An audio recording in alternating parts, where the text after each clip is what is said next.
Thanks for being here. Thank you. You are in contact with people on the ground inside Iran? As much as possible in the last. A lot of people are ready to step in. There's a counterpart outside that in a sort of hybrid system can help one another in that process. And I think the important thing is to be able to protect their identities to the very end so they're not prematurely exposed, which is why it's not so obvious that we can ask them to, show up and not be immediately endangered. So we have to be very careful about that. But we are constantly in dialogue with them, preparing that transfer. So as soon as this regime collapses, we can immediately engage those forces within. On Capitol Hill, were those positive? I mean, do you get good sense from the lawmakers? We have reached a point where some action is needed.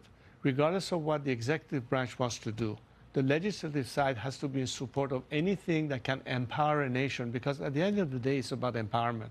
And there was criticism that we, as the U.S., didn't do enough to help on the ground. We have come to the point where people are just fed up with this regime. They are saying death to the dictator. They want to liberate themselves. And their demand for freedom is met with the most brutal reaction by a regime that is waging war on its own citizens.